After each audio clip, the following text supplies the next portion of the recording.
Hello, Julia. Hello. How are you doing? How was your week? Did you get to practice our exposure therapy exercises? I really wish that I could come into our session today saying that I exposed myself to trying difficult things, but this past week was tough. It was hard for me.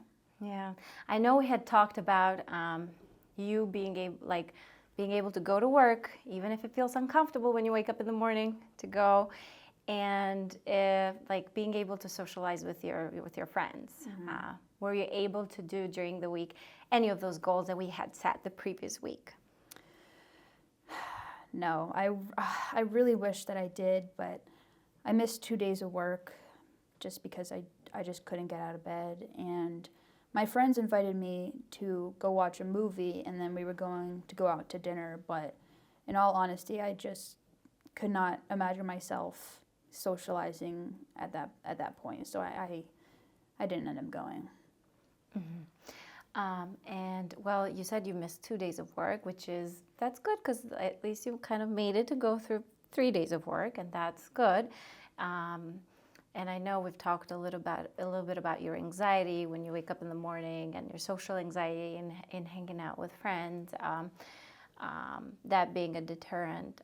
But how would you describe it as like the challenge? What was the challenge that prevented you from going to work those 2 days? What were you experiencing when you declined the invitation of your friends to go to movies, just sit in with them in a movie theater and then sit in with them through dinner, even if like you're not actively participating in conversations or anything that would make it even more challenging, but just kind of like being able to participate?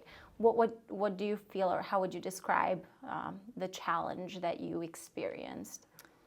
I think in both times it was just a great feeling of overwhelming thoughts, and they just didn't stop. Like in waking up before going to work, I woke up and it felt like I hit a wall of just so many thoughts. And same thing with my friends before, I was getting ready to go, but that wall again just hit, and I just get so worried about going somewhere like work or hanging out with my friends and having all of these thoughts, and then the energy that comes behind trying to mask those thoughts and mask the way that I'm feeling. It just seems way too much to do at the same time, and I don't even want to think about having to be in the presence of other people when so many overwhelming thoughts and feelings are happening.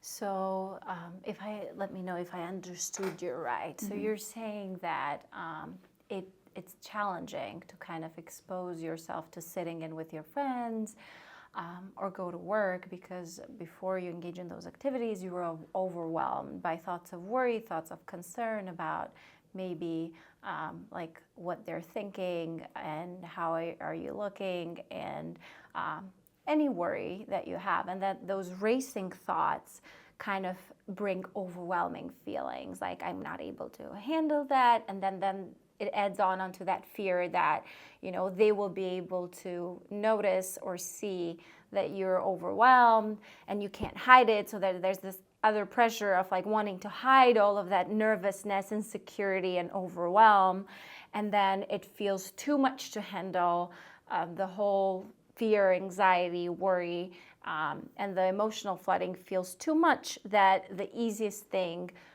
to do feels like just avoiding it altogether, avoiding work altogether and avoiding the social interaction. Mm-hmm.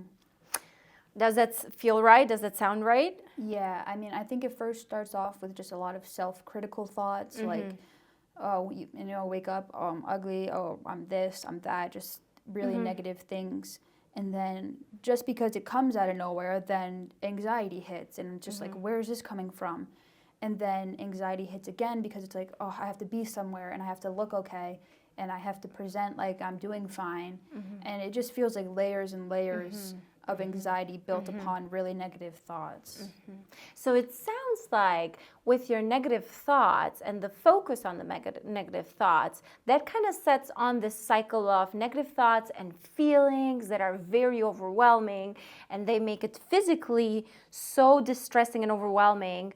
I don't know if you have any physical symptoms of shaking or kind of like feeling loose. Do you experience any of that? Yeah, I get really shaky and I need to fidget, and it's just I think overwhelming is the perfect word, because it makes it harder, right? It's terrible. Right. So so it sounds like it starts with thoughts, and then one's focusing kind of like not being able to break out of those thoughts, and it kind of sets the whole cycle of emotions, and emotions go into like our hormones, our body system, bringing like shakiness and other physical symptoms that make it so unbearable to sit in any like given activity, whether that's going to work or with socializing with friends. I think that it would be very helpful at this stage of our therapy to learn about a breathing exercise called box breathing. How would you feel about trying that, learning about it here together in therapy? Yeah, I mean, why not? Because the shit I'm doing isn't working. Okay, so box breathing is a breathing exercise during which we breathe in, we hold, we breathe out, and then we hold again before breathing in. And to facilitate the whole process, it's easier if we count. We count with ourselves, or whether if you want to count out loud, up to you, but it's easier if we count with ourselves up to 4. I do 4, some people do 6. You can practice it as you wish, but we count to 4 as we're breathing in. We hold again for 4 seconds, or counting to 4. We breathe out, counting to 4 again. We hold again, counting to 4 before breathing in. And the reason why we don't just breathe in and breathe out is because that would produce some hyperventilating, and that just makes the anxiety symptoms worse. The reason why I want us to learn box breathing is because this is an exercise that has shown to be a great grounding technique. It's a technique that helps us, all the bodily symptoms calm down. And when we're focused on the breathing and on the counting process, then this sort of forces us to stop thinking about our insecurities, about what other people are thinking as we're sitting in a movie theater, or any other worrisome thought that we might have about ourselves in work or any other activity. So I believe this is going to be very helpful to kind of break out of the negative automatic self-thoughts, focus on the breathing, focus on the counting, and then just naturally calm down our emotions, and our body physiology and hormones will calm down, and then we'll feel more present into the moment and more calm, because we're focusing on the present, not so much on the future or on the past or on these negative thought patterns. How would you feel about me practicing it once and then we practicing it together? And we can do 2 rounds of breathing slowly, and then we can talk about it together, how that experience is for you. Yeah, that seems fine to me. Perfect. So we want to get as comfortable as possible on our seat. I will just demonstrate for once, and then we can practice it together, but the whole goal is to get as comfortable as possible. Then we breathe in for 4 seconds. Hold, breathe out, hold, and then breathe in again. So are you ready? We can try it? I think so. Okay, so after getting comfortable, we can start counting and breathing in. Breathe in, 1, 2, 3, 4, hold, 1, 2, 3, 4, breathe out, 1, 2, 3, 4. Hold again, 1, 2, 3, 4. Breathe in, 1, 2, 3, 4. Hold, 1, 2, 3, 4. Breathe out, 1, 2, 3, 4. Hold again, 1, 2, 3, 4. And you can return to normal breathing when you're ready.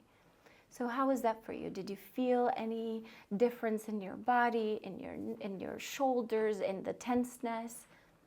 I think honestly the big difference that I found is I was just focused on inhaling, exhaling, counting.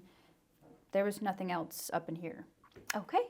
So it really helps you focus your thoughts. Yes. Did you notice any like bodily difference or any kind of like chest relaxation? Yeah, I felt a little bit weightless, like like just letting go. Yeah, yeah. Did you feel like you were more focused on like being here and in the now and maybe in my voice and your counting? Kind of like it helped you be here more here? Yeah, I mean, for once I was actually in a present moment. Awesome, awesome. I'm really glad. So how would you feel about trying to incorporate this exercise into your daily activities? Yeah, I think I could definitely do that. I mean, I feel like this is something you can do kind of anywhere Yeah. without, I mean, I Right. could have done this in the movie theater as well. Exactly. That's the whole goal. Like you can take this simple exercise that nobody needs to know of, and even in your own silence you can count, and like, you know, be able to sit through those negative emotions or feelings when you're sitting at a dinner, when you're sitting in a movie theater, when you're sitting at work. It's always with you, and it can be like a good practice even when you're feeling overwhelmed and you're on your own. If we were to make a goal for this upcoming week, when can you practice it? Like a committed daily thing just to help your body calm down. I feel like right before I go to bed would be great because a lot of the overwhelming thoughts are also right before I go to bed and then I can't sleep. So I feel like that would be a great time to do it. Yeah, and it could help with your sleeping. That's a good idea. And you would want to try to do it every night or every other night. What feels more natural? I think I could try it every night, to be honest with you.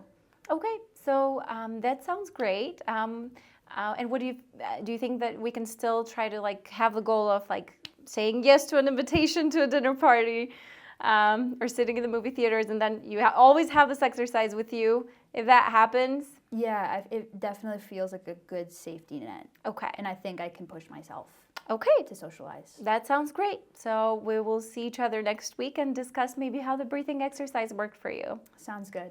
Thank you, Julia. Thank you.